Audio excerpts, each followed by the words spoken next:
সামনে কিন্তু রমজান মাস আসতেছে, বর্তমানে শাবান মাস চলতেছে। এখন যদি ফিরে না আসি কবেই বা ফিরে আসব? এই রহমতের মাস, বরকতের মাস চলে যাচ্ছে। এখন থেকে তওবা করা দরকার।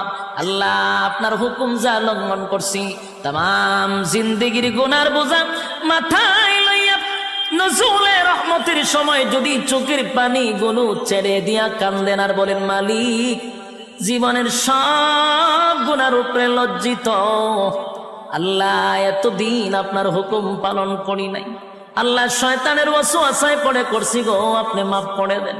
চোখের পানিগুলো ছেড়ে দিয়া যদি আল্লাহর দরবারে আপনি দরখাস্ত করেন, আমার আল্লাহ বলেন, বান্দারে যৌবনকালে যদি একবার ডাক দেস, আমি 70 বার বান্দা তোর ডাকে জবাব দিই। যুবক ভাইরা, ক্বালু লাম নাকু মিনাল মুসাল্লিন,